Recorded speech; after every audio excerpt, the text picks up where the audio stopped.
Okay. Hello there, friends. I'm back. It's Maggie's back with a brand new track. Okay. So, I have my room to myself for a little bit now, but I am constantly looking at the door, terrified that my roommate's gonna walk in on me talking to a camera and be like, holy shit, my roommate's even weirder than I thought she was. This year I dedicated myself to rereading the Harry Potter series and vlogging about my experience. This is Maggie Rereads Harry Potter, part the 6th, Harry Potter and the Half-Blood Prince.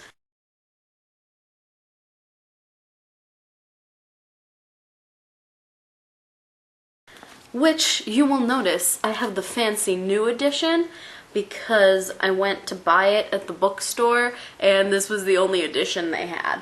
So we've got Dumbledore and Harry looking very serious. So this video is going to be a little different in setup than the last couple videos. I took exactly 2 notes during this book, as you can see on my phone. In all capitals. There's no need to call me Sir Professor, because I think we can all agree that up there with Have a Biscuit Potter, that is like the premier sass from this book, and you're just like, oh, sass. And it's great. And then, this other thing isn't even important at all. It's just, he's a... Ernie Macmillan is adorable, and I want him to go to Oxford and join the rowing team and go pip pip cheerio. So Ernie Macmillan is very like, yes, British, am I right? And so they're doing Defense Against the Dark Arts with Snape, and he just goes up to Harry and is like, Harry, Ernie said portentously, holding out his hand as Harry approached. Didn't get a chance to speak in Defense Against the Dark Arts this morning. Good lesson, I thought, but shield charms are old hat, of course, for us old DA hags. He didn't do the pompous laugh in the book, I just felt like that needed to be there. And how are you, Ron? Hermione. I'm Ernie Macmillan and I'm a Hufflepuff. So I didn't take a lot of notes with this like I did with my past couple of videos because I like rereading this book really made me appreciate the Harry Potter series literarily in a way that I didn't the first time that I read it. First of all, the first time that I read this, I was about 8 years old, and when you're 8 years old, you're like, wow, they're 16, they're so big and old, and they know what they're doing. And I just spent this book looking at it and just being like, oh, my sweet summer children, my sweet summer children. And it's my favorite. This one is my Harry Potter and the Half-Blood Prince is my favorite book in the entire series, because in addition to them going, let's go kill all of the Death Eaters, and it was great. This book was the one where, first of all, you get to see so much of their lives, not just as heroes, but as people, you know what I mean? Ron and Hermione, I am a shipper. I am a shipper at my very core. I get uncomfortable if I can't ship within a fandom. It's weird.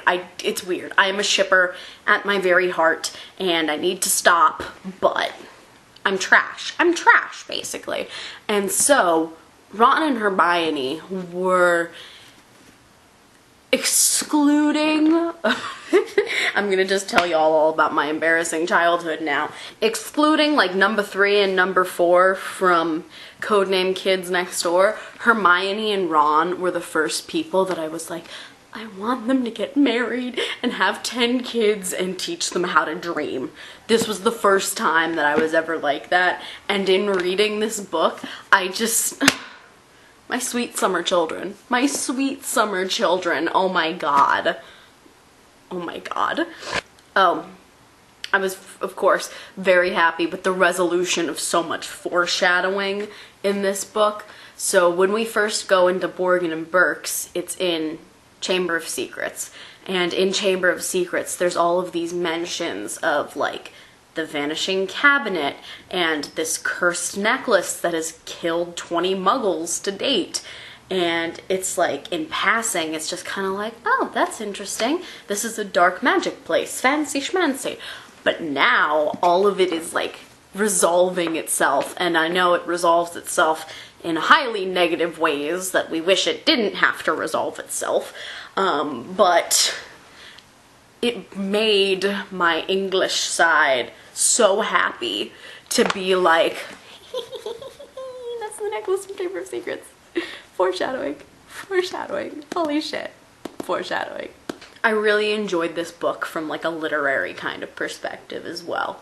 You know what I mean? Because we got the backstory for, because we got Voldemort's backstory. We know what this crazy ass man was like as a child.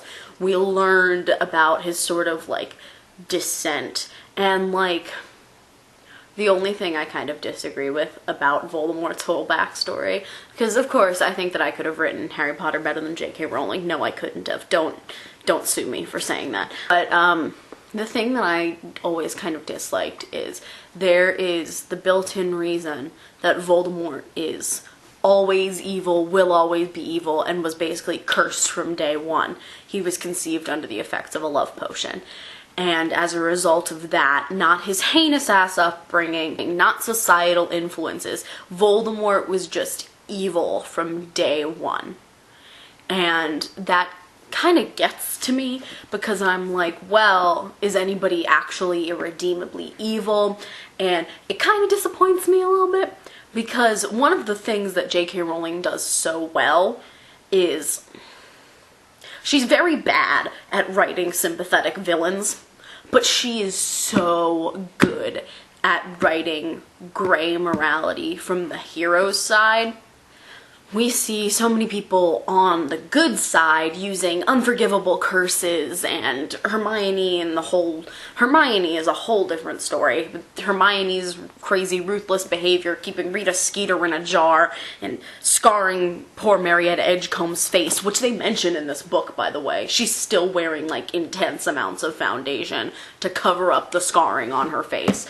And so we kind of get that our heroes sometimes have to do things that we wouldn't consider right because it's war. And in war, sometimes things happen that you wish did not happen in war.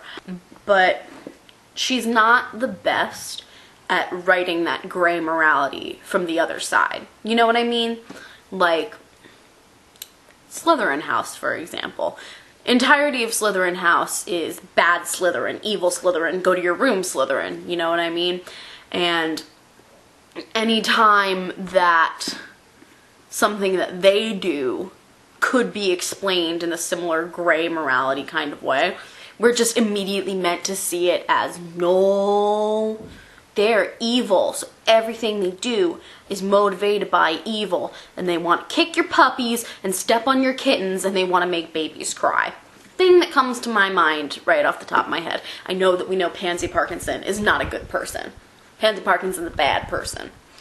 As motivated by her actions in the book, not by being in Slytherin. But Pansy Parkinson, 7th book.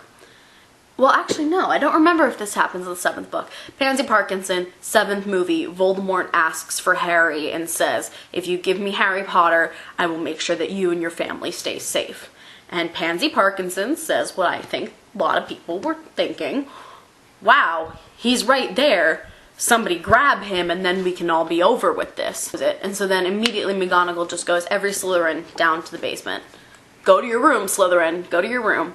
And the thing that just gets me is, well, if I am a 16-year-old girl, someone has just told me, hey, I'm planning on killing all your friends and family, but if you sacrifice this one person, I'm not going to kill your friends and family.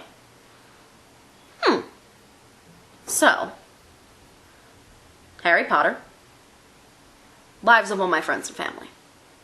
Harry Potter, lives of all my friends and family. Like, I love Harry Potter. but pretty sure Lives of All My Friends and Family is a little bit above Harry Potter. Just a little bit.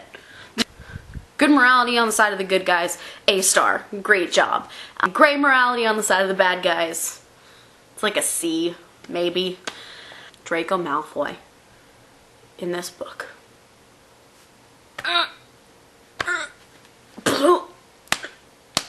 took my heart out and stabbed it into a bunch of tiny pieces. Holy shit. Holy shit. Draco Malfoy. Oh my god. Oh my god. I kind of just want to like hug him and give him a biscuit and be like, hey friend, Death Eaters, don't do it. I kind of wish he'd given him a more conclusive redemption arc because, you know, he's kind of redeemed because at the end he doesn't murder people, but he's not redeemed because he doesn't like come to the good side, you know what I mean? I wish that Voldemort wasn't written as entirely evil from the beginning, you know what I mean? Because it's a dangerous thing to be saying this person is entirely evil and this person is entirely good, you know? And J.K. Rowling is a lot better at saying not everybody is entirely good than she is at saying not everyone is entirely evil. I will concede that this is a children's book and it's a lot easier to explain to children this guy is the bad guy because he's the bad guy than explaining to children, well, Voldemort was a bad boy because he grew up in horrifying conditions. Was accepted into a world where he was immediately sort of ostracized as different because his father was a muggle.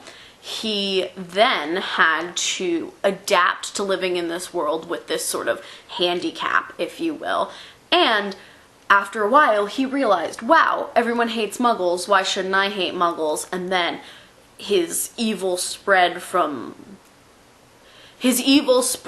other evil as opposed to it just being, I am evil in my entirety. Just evil, evil, evil, evil, evil. My soul is made of snails and garlic and evil. Bad, evil, evil, evil.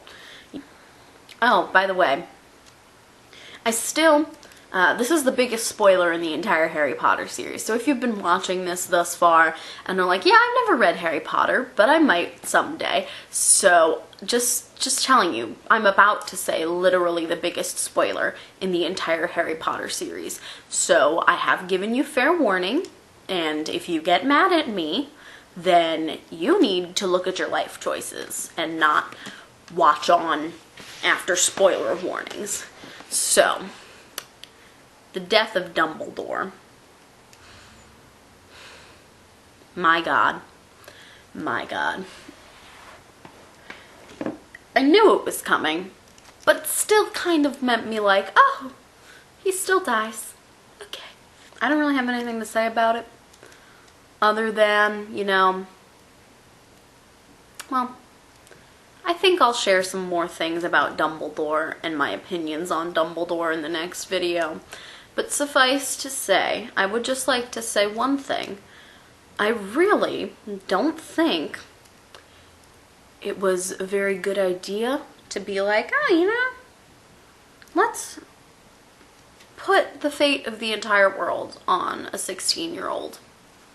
I think I'm going to say things about Dumbledore and good Dumbledore, bad Dumbledore in the next video. So next video is not just going to be discussing Harry Potter and the Deathly Hallows, it's going to be a more cohesively thought out sort of overarching thing of the series, you know, that kind of stuff, if you're into that kind of stuff. Everyone thinks I'm crazy. And last night was the Gravity Falls finale too, which everyone probably just thinks chubby girl in 213, don't approach probably insane.